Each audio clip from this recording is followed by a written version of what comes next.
Qaul dari Sayyidina Umar radhiyallahu anhu. Bismillahirrahmanirrahim. Alhamdulillahirabbil alamin wassalatu wassalamu ala sayyidina wa maulana Muhammadin wa ala alihi wa ashabihi wa man tabi'ahum bi ihsan ila yaumiddin. Amma ba'd. Qala al-mu'allif rahimahullahu ta'ala wa nafa'ana bihi wa bi ulumihi fid dharain amin.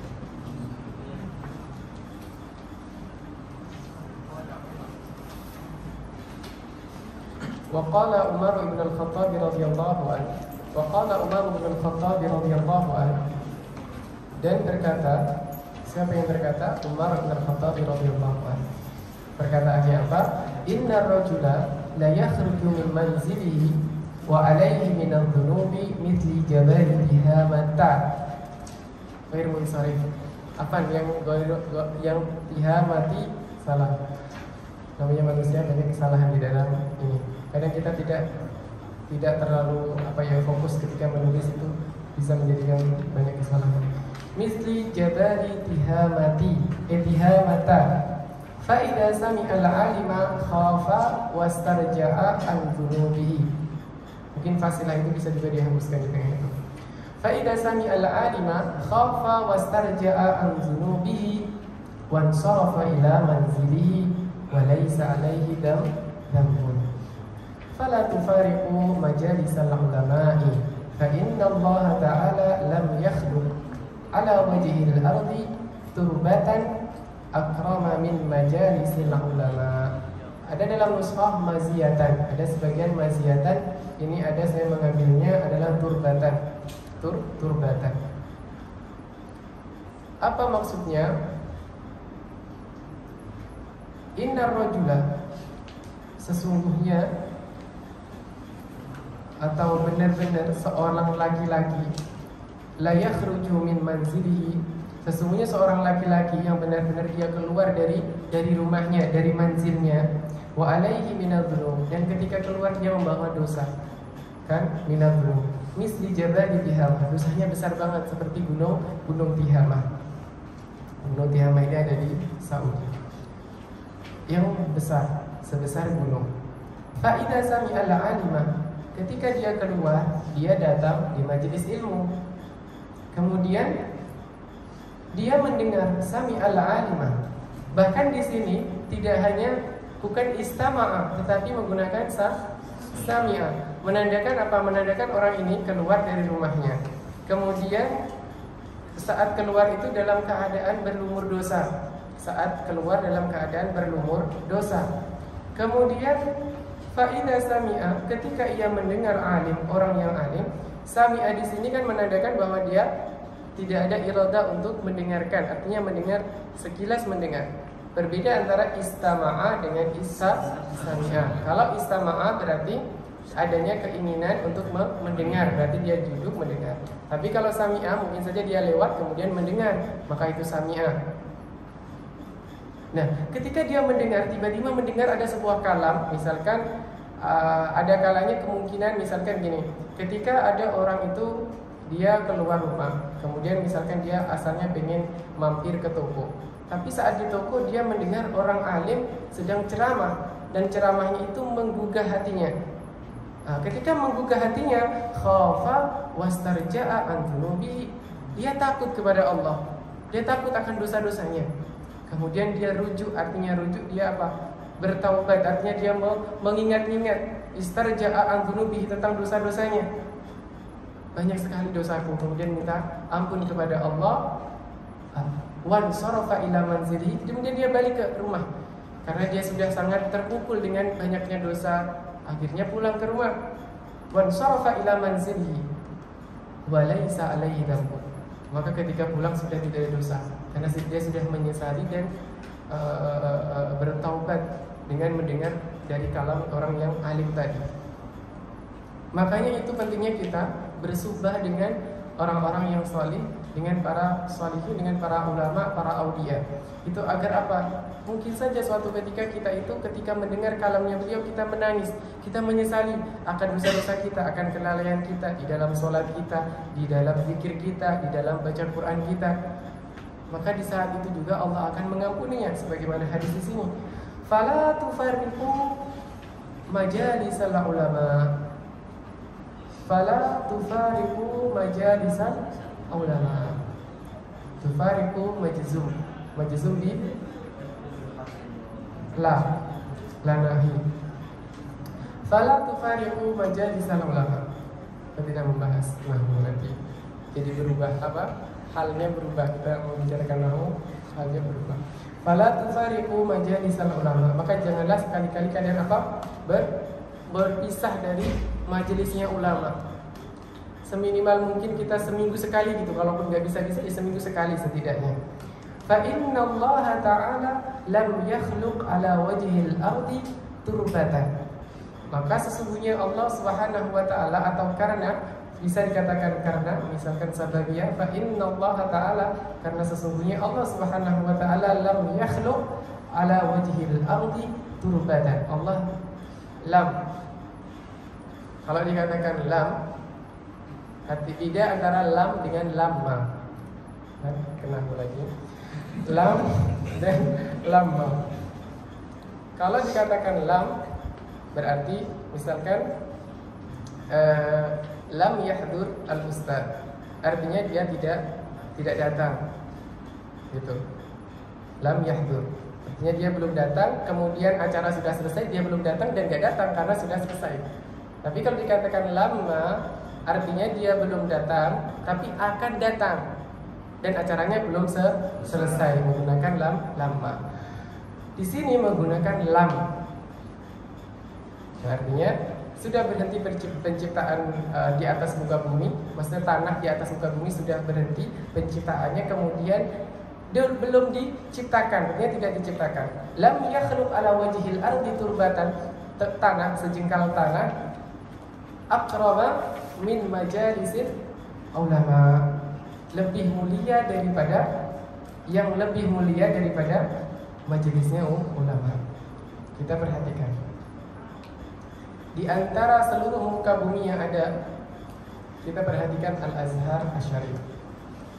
Al-Azhar dari sejak zaman dahulu itu sudah ada majelis ulama, dan bahkan majelis paling banyak yang ada. Jadinya pengajaran atau ilmu-ilmu yang disampaikan itu paling banyak daripada tempat yang lainnya. Dan kita berada di Al-Azhar Asy-Syarif, maka itu merupakan tempat yang akram, paling mulia. Maka dari itu, kalau ketika kita di masjid di Jami Al-Azhar Asy-Syarif, jangan kita lupa untuk selalu berdoa. Sebaik mungkin kita berdoa dan meminta Allah supaya memberikan kita taufik, hidayahnya, kemudian istiqomah di dalam thalabul ilm, dan juga memberikan apa yang Allah berikan kepada para masyayikh Al-Azhar, yaitu berupa ilmu dan akhlak. Karena Allah mengundang kita ke Al-Azhar, tentu Allah juga akan memberikan. Maka kita berdoa sebagaimana para ulama-ulama Al-Azhar Asy-Syarif itu diberikan ilmu. Dan itu adalah tempat yang paling mulia. Kita perhatikan di sini. Fa inna Allah Ta'ala lam yakhluq ala wajhil ardi turbatan akrama min majalisil ulama. Jadi kalau kita duduk di tempat itu, di tempat majelis para masyayikh, berarti kita duduk di tempat yang paling mulia. Apalagi tempat itu terus menerus. Coba kita perhatikan sekarang Al-Azhar. Di sana ada ruang ulum, di sana ada talaqi yang biasanya dari zaman dahulu. Ada di sana Quran, khusus Quran juga ada. Kemudian hadisnya juga ada. Apalagi ya Quran. Makanya disampaikan, banyak yang menyampaikan para aulia bahwa tidak ada sejengkal tanah pun yang ada di Jami Al-Azhar itu kecuali di situ fihi barokah. Kecuali fihi barokah. Wa naqala Asy'ar Masahi Al-Maliki fi awal kitabih Nadmi Durrah. Nah, itu tanda petik. Tanda petik itu dipindahkan bukan setelah sallallahu alaihi wasallam, tapi di Nadmi Durrah. Ani Nabi sallallahu alaihi wasallam qala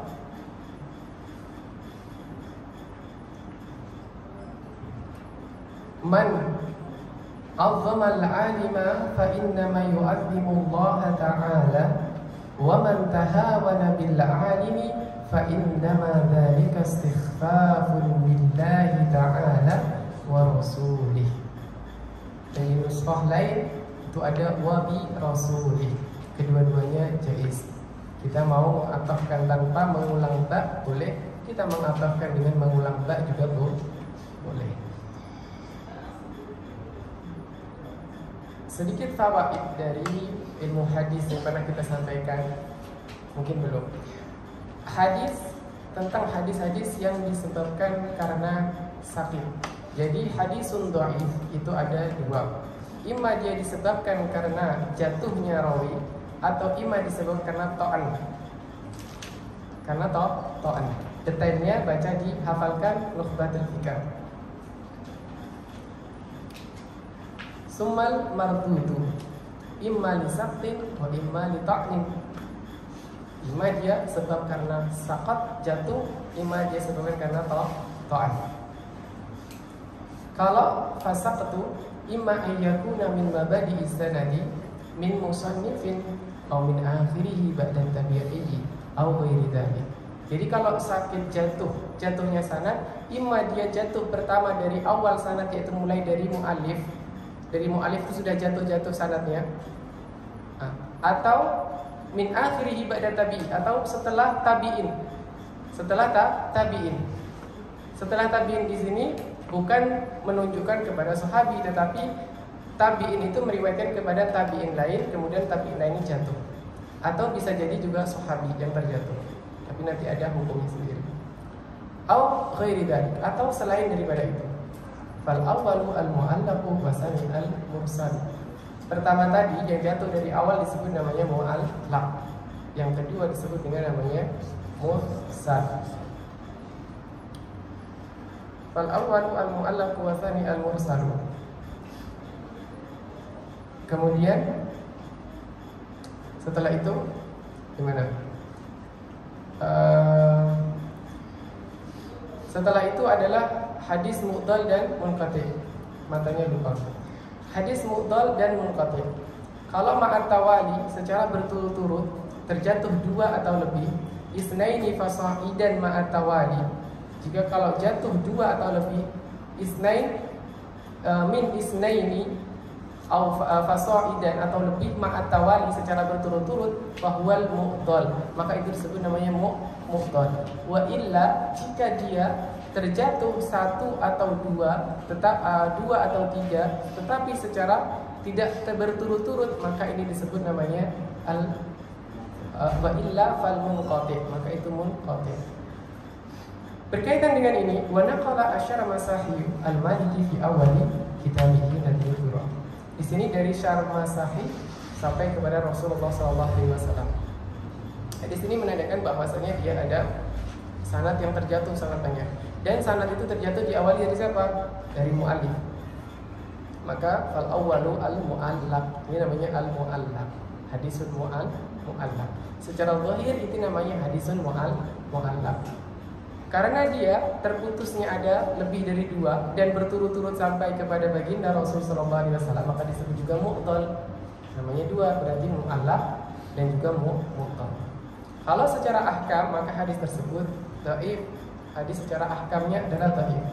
Artinya dhaif, secara hadis ini kita perhatikan dari sanadnya itu tidak ada, maka kita tidak dapat menghukumi, maka hukumnya dhaif. Illa, kecuali jika kita mentakhrij. Jadi kalau yang usuluddin ataupun yang kuliah-kuliah lain belajar ilmu takhrij, kemudian hadis ini dikeluarkan semua riwayatnya. Kalau kita temukan di sana ada riwayat lain, yang mana riwayat itu membantu riwayat ini untuk menemukan siapa yang terjatuh, terlihat. Kemudian ternyata orang-orangnya semua siqah, maka hadisun sahih. Nanti kalau dia hadisun sahih, maka hadis yang ini akan naik derajatnya kepada sahih li ghairi. Karena diangkat oleh yang sahih lidzati. Atau di sana hasan, maka ini diangkat menjadi hasan li ghairi. Itu dipelajari di dalam ilmu hadis. Insyaallah suatu saat kalau ada kesempatan kita baca ilmu hadis. Nah, di sini tidak kita bukan kita condong kepada masalah ahkamnya, apakah dia dhaif atau sahih atau itu. Qala man a'dhama al-alima fa inna ma yu'azzimullah ta'ala. Maka barang siapa yang mentakdim atau mengagungkan artinya bukan mengagungkan sebagaimana mengagungkan Allah, artinya adalah ihtiraman. Misalkan al-alim, orang yang alim, fa innama yu'azzimullaha ta'ala.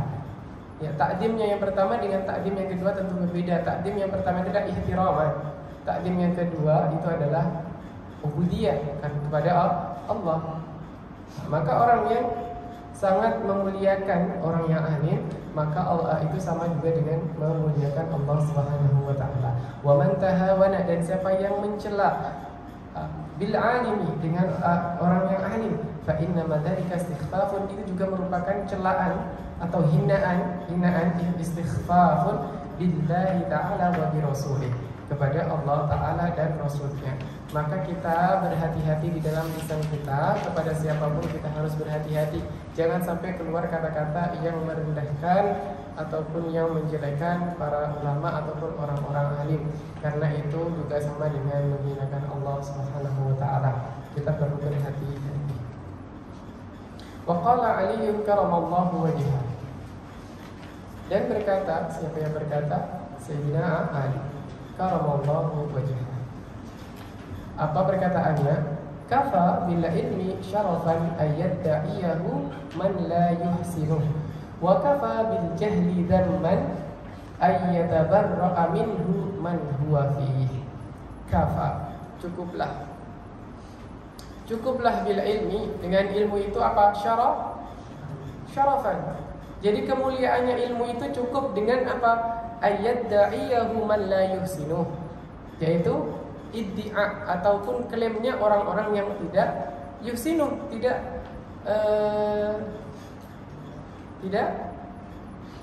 hasan di dalam ilmu. Artinya apa? Tidak memiliki ilmu, begitulah. Tidak memiliki ilmu. Jadi orang-orang yang tidak memiliki ilmu, dia menganggap dirinya berilmu. Banyak orang yang menisbatkan dirinya berilmu padahal tidak berilmu. Maka itu cukup sebagai dalil atau bukti bahwa ilmu itu mulia, karena banyak orang yang ingin dirinya dianggap halim. Wakafa bil jahli dhamman, wakafa, dan cukuplah bil jahli, dengan jahil, kejahilan, dhamman, apanya? Dhamman, yaitu kehinaan, ataupun bisa juga ke celak atau yang semisalnya. Itu apa yang dalilnya? Ayyatabarra minhu man huwa fi, yaitu orang yatabarra. Yatabarra itu apa? Bariun, dia menghindar dari nisbah tersebut, padahal dia memang jahil. Jadi orang yang jahil pun dia tidak mau disebut dirinya jahil. Itu menandakan bahwa cukup bahwasanya kejahilan itu sesuatu yang hina, sampai orang-orang yang aslinya jahil tidak mau disebut jahil. Dan ilmu itu mulia, tandanya adalah orang-orang yang tidak berilmu pun misalkan disebut alim juga senang, kayak begitu. Wa unsyida fi makna. Kenapa unsyida? Karena di sini fa'ilnya bukan Sayyidina Ali, melainkan orang lain yang menasyidkan. Wa unsyida fi makna, ini merupakan bahrunya bahar tawil. Wazannya fa'ulun mafa'ilun, fa'ulun mafa'ilun. Kafa syarafan bil mar'i bil ilmi da'wahu jahilun, wa yafrahu in amsa ilal ilmi yunsabu. Kafa syarafan bil ilmi da'wahu jahilun, wa yafrahu in amsa ilal ilmi yunsabu. Wa yakfi khumulan bil jahalati annani ura'u mata unsab ilaihi wa abdahu. Ini adalah bahru tawil. Kafa syarafan, sebagaimana yang tadi. Kafa syarafan bil ilmi da'wahu jahilun, sama dengan makna yang di atas. Wa yafrahu in amsa ilal ilmi yunsabu, dan mereka senang. Yafrah, farh, dia senang. In amsa, ketika sorenya, misalkan paginya jahil, sorenya dianggap ilal ilmi yunsabu, dinisbatkan kepadanya alim. Paginya jahil, sorenya sudah dikatakan alim, dia senang. Wa yakfi khumulan, dan cukup apanya khumulan? Khumulan itu tidak masyhuratnya khumulan kan dia tertutup. Khumul biasanya dia misalkan di dalam tempat tertentu, tapi dimaksudkan adalah tidak masyhurnya bil jahalati annani. Artinya tidak masyhur, tidak banyak orang menginginkan itu. Bil jahalah annani ura'u Sesungguhnya aku ura'u ditakutkan mata unsab ilaihi wa aqdabu. Ketika dinisbahkan itu kepada orang itu, dia marah. Maka itu menunjukkan bahwasanya ilmu itu sangatlah mulia. Wa qala Ibnu Zubair, dan dikatakan Ibnu Zubair. Apa yang dikatakan oleh Ibnu Zubair? Inna Abu Bakrin kataba ilayya wa ana bil Iraq. Ya bunayya, 'alaika bil ilmi fa innaka idza iftaqarta kana malan wa idza istaghnaita kana jamalan. Ibnu Zubair, siapa namanya Ibnu Zubair? Nama aslinya Abdullah Ibnu Zubair. Abdullah Ibnu Zubair itu merupakan putranya Zubair dengan Sayyidah Asma binti Abi Bakrin. Nah, kemudian berarti Abu Bakar di sini menuliskan surat kepada siapa? Kepada cucunya, yaitu anaknya dari Sayyidah Asma. Dan ketika di Irak, ya bunayya, wahai anakku, perhatikan, dia bukan anak dari Sayyidina Abu Bakar, tapi disebut dipanggilnya anak. Maka di sini juga sebagai dalil bahwasannya tidak selalu ketika dikatakan abi atau ibni itu menunjukkan sedara ataupun kandung. Misalkan abi dikatakan bahwa itu adalah ayah kandungnya. Misalkan ketika disampaikan inna abi wa abaka finnar, itu tidak menandakan bahwa itu ayah kandungnya. Yang dimaksudkan siapa? Adalah orang lain bisa jadi. Begitu juga dengan Sayyidina Ibrahim alaihissalam dengan Azar, dengan itu adalah juga bukan ayah kandungnya.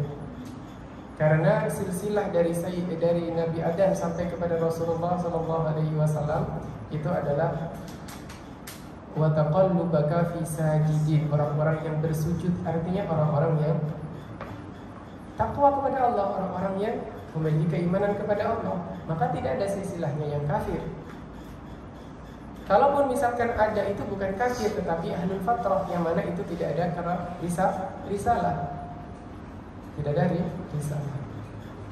Karena risalah yang rahmatan lil alamin itu hanya Nabi Muhammad SAW untuk seluruhnya. Sedangkan zaman dahulu itu adalah untuk kaumnya.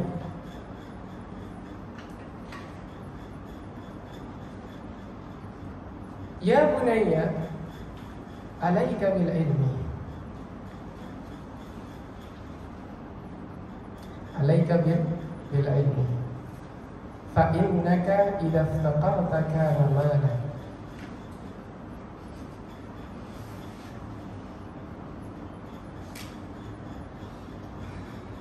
Karena sesungguhnya engkau jika idza iftaqarta, jika engkau apa? Iftaqarta artinya adalah engkau fakir. Karena seandainya engkau itu orang yang fakir, karena ilmun, maksudnya karena huwa malan, karena ilmu itu akan dia ada sebagai apa? Sebagai harta. Jadi kalau seandainya engkau fakir karena malan, maka ilmu itu ada sebagai mal, harta.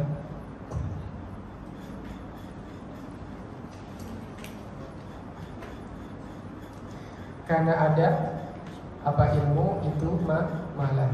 Wa idza, dan ketika istaghnaita, ketika engkau kaya. Wa idza istaghnaita kana, adapun ilmu itu dia akan jamalan, menjadi perhiasan. Jadi kalau seandainya kamu miskin, ilmu itu akan mengangkat kamu, akan menjadi itu adalah harta. Tapi kalau seandainya kamu kaya, maka itu akan menjadi emas bagi kamu, akan menjadi perhiasan. Wa qala Wahb bin Munabbih, yatasha'abu min al-ilmi asy-syaraf wa in kana sahibuhu dani'an. disahihkan. Dani'an. Dal nun ya, hamzah di atas ya. Dani'an. Wal izu wa in kana muhanan. Boleh muhanan atau dalam nuskah lain mahinan. Wal qurbu wa in kana qasiyan, dihapuskan alifnya. Wal ghina wa in kana faqiran. Wal mahabatu wa in kana wadi'an. Maaf, sudah dibetulkan. Yatasya'af artinya bercabang. Minal ilmi, dari ilmu adalah asyaraf. Apa syaraf? Kemuliaan. Wa in kana sahibuhu, walaupun seandainya sahibuhu itu dani'an, orang yang rendah, orang yang rendahan. Dani'an apa artinya dani'an? Rendah. Wal izu, dan kemuliaan tadi asyarafu wa in kana sahibuhu dani'an. Wal izu wa in kana muhanna, dan dia akan menjadi sebuah hal yang mulia ketika dia dihina, muhanan, orang dia terhina, dihina, maka itu ilmu akan menjadi kemuliaan baginya. Wal qurbu wa in kana qasiyan, dan dia mendekatkan wa in kana qasiyan, walaupun dia jauh. Jadi ketika kalau orang itu berilmu, alim, orang yang asalnya jauh itu akan mendekat. Iya kan? Orang yang asalnya nggak kenal jadi kenal. Orang yang asalnya benci jadi suka. Jadinya di sini wal qurbu wa in kana qasiyan. Jadi wal izzu, dan dia akan menjadi kemuliaan bagi kamu ketika kamu menjadi orang yang terhina. Tapi kamu akan diangkat menjadi lebih mulia. Wal ghina wa in kana faqiran, dan itu akan menjadi harta jika kamu fakir. Apalagi zaman sekarang, orang yang alim itu insya Allah di dalam segi harta itu sudah sangat terjamin oleh Allah Subhanahu wa taala. Wal mahabatu wa in kana wadi'an, dan itu merupakan mahabah, artinya dia ditakuti ketika apa? Wa in kana wadi'an, ketika dia menjadi orang yang rendah. Wadi' mau tawadhu, orang rendah, maka dia pun menjadi mahabah, ilmu itu akan menjadi mahabah. Jadi yatasya'abu minal ilmi asyaraf wal izu wal qurbu wal ghina wal mahabah. Wa unshida fi ma'nahu, ini dari Bahar Al-Basit. Wa unshida fi ma'nahu minal basiti. Basit bagaimana? Mustaf'ilun fa'ilun, mustaf'ilun fa'ilun. Coba dibaca dengan nada mustaf'ilun fa'ilun sama-sama. Al-ilmu balagha. 1, 2, 3. Yang biasanya dengan nada burdah, sama dengan burdah. Al-ilmu 1, 2, 3. Al-ilmu balagha qauman dirwata syarafi wa sahibul ilmi mahfudun lina talafi ya sahibal ilmi mahlan la tudan murisu fil qawati fama lil ilmi talafi al-ilmu yarfa'u baitan la'i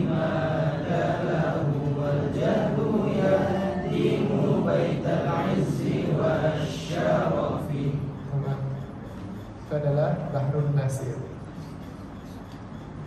Al-ilmu, adapun ilmu itu balagha qauman dzirwata syarafi atau dzurwah, yang bermakna qimah. Al-ilmu balagha qauman, saya ngecek di dalam kamus itu bisa dibaca dzurwah, bisa dzirwah. Al-ilmu balagha, al-ilmu adapun ilmu itu balagha qauman dzirwata syarafi, dia akan menyampaikan, membawa balagha qauman, qaum dzirwata syarafi, sebagai puncaknya kemuliaan. Wa sahibul ilmi, dan pemilik ilmu, mahfuzun minat talafi, dan pemilik ilmu itu apa? Mahfuzun, terjaga dijaga atau terjaga. Dijaga minat talafi, dari kerusakan. Banyak orang pun yang melindungi. Coba kita perhatikan ulama-ulama kita, banyak yang melindungi. Ya sahibal ilmi mahlan la tudannisuhu. Asal dia la tudannishu karena dia majzum bila nahi. Tapi karena darurah syariah menjadi la tudannisuhu. Kalau kita katakan la tudannishu menjadi inkasar syair. Dia tidak sesuai dengan wazan. Maka dia menjadi la tudannisuhu, darurah syariah. Ya sahibal ilmi, wahai pemilik ilmu, ya sahibal ilmi. Mahlan, pelan-pelan, la tudannisuhu. Bil mubiqati, janganlah kamu merusak ilmu itu ataupun menjelekkan ilmu itu bil mubiqat, dengan maksiat. Bil mubiqat adalah perkara-perkara yang merusak dengan kemaksiatan. Fama lil ilmi min khalafi, maka tidak ada bagi ilmu itu min khalafi, dari orang-orang setelah kita yang akan menjadi penggantinya. Habis kalau sudah rusak. Ala ilmu yarfa'u baitan la imadalah. Ilmu itu yarfa'u baitan la imadalah.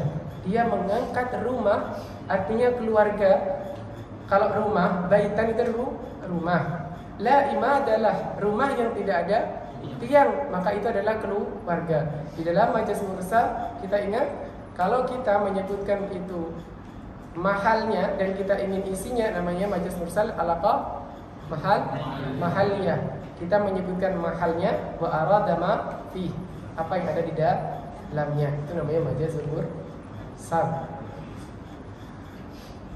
Al ilmu yarfa'u baitan la imadalah. Coba kita perhatikan, ketika orang itu keluarga biasa-biasa saja, tapi ketika salah satu di antara keluarga itu orang yang alim, yang lain pun akan terangkat marwahnya, akan terangkat kemuliaannya. Ingat Sultanul Ulama Syekh Izzuddin Ibnu Abdissalam. Beliau itu dari keluarga biasa-biasa saja. Suatu ketika pergi ke Masjid di Damaskus, Masjid Umawi. Itu tidur di sana. Kemudian mimpi pada musim dingin, masa musim dingin banget. Itu mimpi basah. Apa bahasanya mimpi basah? Yang artinya menjadikan dia junub. Kemudian dia pun mandi. Karena dingin banget pada waktu itu, dingin, mandi. Tidur lagi, junub lagi. Tidur lagi, junub lagi, sampai ketika itu akhirnya dia pingsan karena saking dinginnya. Di saat tidur pingsan itu bermimpilah mendengar suatu perkataan. Kalau seandainya kamu alim, maknanya kira-kira seperti ini. Kalau seandainya kamu alim, maka kamu tahu kalau dalam keadaan tidak mungkin kamu untuk mandi, maka bisa tayamum. Akhirnya bangun. Setelah itu apa? Semangat muncul untuk belajar. Saya pokoknya mau jadi alim, mau belajar fikih. Akhirnya menjadi sultanul ulama. Dan ketika kembali mengangkat keluarganya menjadi yang mulia. Jadi jangan dikira kemudian ulama-ulama itu semuanya dari silsilah keturunan, karena keturunannya ulama akhirnya menjadi ulama, keturunannya kiai menjadi ulama. Belum tentu. Syekh Khalid Al-Azhari, karena disebabkan cemoohan, anta jahil. Saya nggak mau lagi dikatakan jahil. Dikatakan jahil nggak mau, walaupun saya jahil, nggak tahu apa itu mubtada, apa itu khabar, karena nggak pernah belajar. Akhirnya udah saya berhenti, nggak mau kerja lagi di Al-Azhar sebagai apa yang nyalain lampu. Saya akhirnya belajar terus belajar. Sara imaman, jadi imam di dalam nahwu. Begitu. Imam Al-Ghazali kisahnya ketika belajar di awal-awal sebenarnya sudah semangat belajar dari sejak kecil, sudah dibimbing oleh ayahnya sampai ayahnya wafat itu untuk belajar terus belajar. Tapi ketika pulang dari gurunya, sudah berakhir di gurunya, kemudian mau pulang ke daerah Tus, itu di perjalanan ada perampok, yang mana dia merampok semua yang dibawa oleh Imam Ghazali. Kemudian Imam Ghazali berkata, gak apa-apa kamu ambil semua barang saya, kecuali satu, kitab yang saya tulis, daftar yang saya tulis, di situ ada maklumat-maklumat dari guru-guru saya, jangan diambil gitu. Kemudian dikatakan sama perampoknya, kayak gitu, kamu ngaku alim. Alim dari mana? Apa-apa yang disampaikan guru kamu sedang gak hafal, kamu alim dari mana? Akhirnya dari itu tumbuh semangat. Dah, ambil sajalah, silakan ambil. Setelah itu baru dia pergi, tidak lagi balik ke daerahnya, tapi pergi ke tempat lain untuk belajar. Akhirnya semua maklumat itu dihafalkan. Jadi apapun yang didengarkan, apapun yang dibaca itu dihafalkan. Jadi kalaupun seandainya ada perampok, silahkan mau merampok apapun terserah, karena ilmunya di hati, sudah bukan lagi di sutur, tapi di sudur. Maka begitu juga dengan kita harus menghafalkan. Mungkin tiba-tiba ada, naudzubillah, misalkan apa yang terjadi, kitab kita semuanya hangus dan kita belum menghafal apapun dan tidak ada yang kita hafalkan, maka sudah hancur semuanya, tidak ada bekas. Tapi kalau kita ada hafalan, kita bisa menyimpannya dengan baik. Jadi kitab itu hanya sebatas pembantu kita ketika kita mungkin murojaah ataupun ada yang terlupa, itu baru kita buka. Tetapi asal ilmu adalah di hati, fi sudur, laisa fi sutur.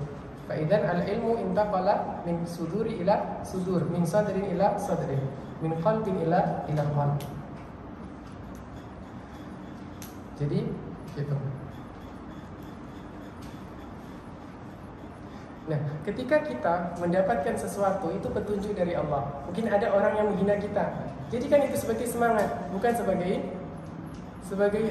saya jadi malas, jadinya ini dihina, itu direndahkan, ini salah, itu salah, jadinya kita putus asa. Jangan dibuat kayak gitu, tetapi kita harus menjadi jadikan sebagai penyemangat. Ada sebuah cerita, itu bisa dicek sumbernya dari mana. Ada cerita, ada burung elang dengan burung gagak. Yang bisa mematuk-matuk burung elang itu adalah burung gagak. Ada ketika burung elang itu terbang di awan, burung gagak dia naik di atas punggungnya burung elang. Kemudian dia mematuk-matuk burung elang. Tapi burung elang biasa saja, enggak membalas, juga enggak mematuk balik, tetapi dia pergi terbang tinggi ke langit, ke atas, lebih ke atas lagi, terbang meninggi lagi. Sampai pada akhirnya burung gagak tidak mampu bernafas, di ketinggian yang sangat tinggi, dia tidak mampu bernafas, malah dia yang akhirnya terjatuh kayak gitu. Jadinya kita ketika ada orang mungkin merendahkan kita, tidak apa-apa, itu sebagai salah satu tanda Allah menginginkan kita mungkin seperti Syekh Khalid Al-Azhari. Jadi kita diberikan tanda itu, kemudian kita semangat. Kemudian dari semangat itu ketika kita sudah berhasil, maka orang yang dulunya mencela kita, menghina kita, suatu saat mereka akan malu dengan sendirinya, ataupun dia akan cinta dengan kita. Kita tidak mengharapkan mereka akan malu, tetapi kita mengharapkan mereka akan cinta sesama kita. Karena Karena kita semuanya ingin mendapatkan kebahagiaan dunia akhirat. Tidak ada yang kita inginkan. Dan sebagai thalibul ilm, janganlah kita menempatkan ataupun sesuatu ada di dalam dada kita sebuah iri dengki. Iri dalam kebaikan tidak apa-apa, tapi jangan iri yang dengki. Artinya kita tidak menerima seseorang mendapatkan kebaikan, kemudian kita hasud kepada apa yang orang lain punya. Itu jangan. Tapi boleh kita bersemangat, artinya saya ingin seperti beliau misalkan. Itu tidak masalah. Tapi ingat bahwa belajar bukan untuk unggul-unggulan, bukan untuk ingin berjidal, untuk debat menang dalam perdebatan. Itu bukan permasalahan ukhrawi, itu hanya duniawi. Dan bukan karena saya ingin unggul dengan si fulan, bukan. Tetapi ilmu itu adalah yang bermanfaat, ilmu itu yang barokah.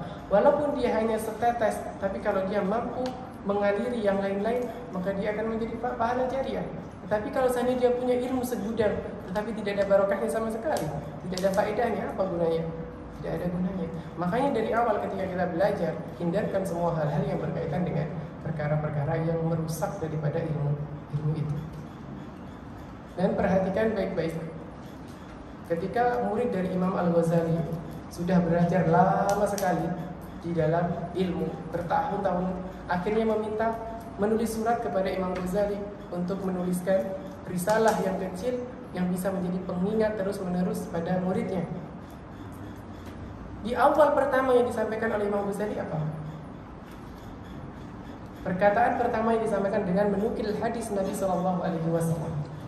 Alamatu i'radillahi ta'ala anil abdi ishtighaluhu bima la ya'ni. Jadi kita selalu ingat ketika kita melakukan apapun dan itu la ya'ni, tidak masuk di dalam la ya'ni, ingat, mungkin bisa jadi itu tanda Allah berpaling dari kita, maka segera kita harus kembali. Astagfirullahaladzim, kita harus cepat-cepat kembali. Jadikan hadis ini sebagai pedoman kita, jadikan hadis ini sebagai pengingat kita selalu bahwa alamatu i'radillahi ta'ala 'anil 'abdi ishtighaluhu bima la ya'ni. Jika seorang itu istighal di dalam hal-hal yang tidak ada faedahnya ataupun malah merusak, maka itu tanda i'radillah. Artinya Allah berpaling. Kita kan tidak mau Allah berpaling dari kita. Maka kita harus segera ingat. Astagfirullahaladzim. Kita harus menjadikan itu sebagai wiridan kita. Artinya wiridan kita apa? Pengingat kita dimanapun kita berada. Ketika melihat Instagram, maunya pertama mau lihat sesuatu yang berfaedah, tiba-tiba melihat ada sesuatu yang lain, kita masuknya yang lain. Itu nanti tidak ada faedahnya. Maka ingat, alamatu i'radillahi ta'ala anil abdi ishtighaluhu bima la ya'ni.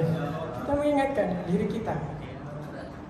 Melihat Facebook, pertamanya mau lihat Safha Jami'ul Azhar. Safha Jami'ul Azhar. Tiba-tiba ada film muncul di dalam iklan-iklan. Tiba-tiba kita melihat filmnya. Kemudian muncul lagi di bawahnya, scroll lagi sampai 1 jam, lupa untuk lihat Jami'ul Azhar. Maka segera ingat alamatu i'radillahi ta'ala 'anil 'abdi ishtighaluhu bima la ya'ni. Dan kita beristighfar, insyaallah Allah akan mengampuni kita. Dalam Al-Qur'an, wasari'u ila maghfiratin min rabbikum. Kemudian wa jannatin arduha samawati wal ardu uiddat lil muttaqin. Alladzina yunfiquna fis sarra'i wad dharra'i wal kadhimina al-ghaidha wal 'afina 'anil nas wallahu yuhibbul muhsinin. Walladzina idza fa'alu fahishatan aw zalamu anfusahum dzakarullaha wastaghfaru li dzunubihim. Maka ketika dia berdosa kemudian ingat Allah, insyaallah Allah akan mengampuni. Wa may yaghfiru dzunuba illallah. Tidak ada yang mengampuni dosa kecuali Allah. Insyaallah Allah Maha Pengampun. Kita selesaikan bait ini. Semoga bisa menjadi pengingat kita hadis itu. Saya juga sangat memerlukan hadis itu. Ya sahibal ilmi mahlan la tudannisuhu bil mubiqati fama lil ilmi min khalafi. Al ilmu yarfa'u baitan la imadalah wal jahlu yahdimu baital izzi wasyarafi. Dan jahil itu akan menghancurkan keluarga yang mulia. Misalkan keluarganya ulama, ayahnya seorang ulama alim besar, anaknya penjudi, naudzubillah, anaknya pemabuk, itu akan menghancurkan marwah dari ayahnya. Makanya benar, wal jahlu yahdimu baital izzi wasyaraf. Kalau seandainya kita ditakdir oleh Allah, kita dari keluarga biasa-biasa saja, orang tua kita tidak pernah misalkan di pondok pesantren ataupun tidak pernah belajar, tapi kita ditakdir oleh Allah bisa sampai ke Al-Azhar, itu sebuah kemuliaan. Kita adalah berkat dari doa-doa dari orang tua kita, di dalam kesunyiannya selalu mendoakan kita. Kemudian di sini kita bermain-main, maka itu zalim besar. Itu zalim besar kita kepada diri kita dan juga keluarga kita dan orang-orang yang menunggu dan menanti kehadiran kita bisa menjadi cahaya bagi mereka. Jadi kita selalu ingat, suatu saat ketika kita mampu dan kita berhasil di dalam belajar kita di Al-Azhar Asy-Syarif, kita mampu apa? Setidaknya kita, walaupun kita tidak mampu membalas jasa-jasa kedua orang tua kita, tapi kita mampu mengangkat derajat orang tua kita dengan derajat ilmu, maka itu akan sangat mulia. Maka jangan kita terlalu terlena di dalam belajar dan selalu semangat di dalam belajar. Dan belajar tentu kita perlu adanya manhaj. Artinya manhaj, kita perlu mentertibkan apa yang seharusnya kita pelajari terlebih dahulu, kemudian muzakarahnya itu juga sangat penting. Istiqomah di dalam satu itu jauh lebih baik daripada tidak istiqomah di dalam banyak hal. Itu jauh lebih baik. Makanya istiqomah di dalam belajar di dalam mudzakarah, karena mudzakarah itu yang paling penting. Di saat saya hadir di majelis, saya faham apa yang disampaikan oleh Syekh Fulan, saya faham. Tapi pulang saya tidur, besok lagi saya hadir, saya faham, besok lagi tidur. Tapi ketika diminta untuk menghadirkan apa yang disampaikan Syekh, kita tidak mampu menghadirkan karena kita tidak mudzakarah. Maka seharusnya kita menghafalkannya dan juga kita mengamalkannya dengan mempraktekkan di dalam kitab-kitab yang ada. Maka itu akan menjadi, insya Allah akan menjadi buah yang luar biasa. Dan kita akhiri pertemuan kita pada bait dari hadis ini, qala al-wahyu nabiyin. Insyaallah kita lanjutkan pada Abu Muslim al-Khawlani. Kita akhiri perjumpaan kita dengan membaca doa kafaratul majelis dan shalawat syafi'iyah, dan semoga Allah memberkahi kita di dalam setiap langkah kita, membukakan pintu ilmu Al-Azhar Asy'ari untuk kita, mudahkan sebagaimana Allah memudahkan para ulama-ulamanya di Al-Azhar Asy'ari. Itu doa kita. Karena kita thalibul ilm, kita berdoanya adalah berkaitan dengan ilmu. Syukran wa Assalamualaikum warahmatullahi wabarakatuh.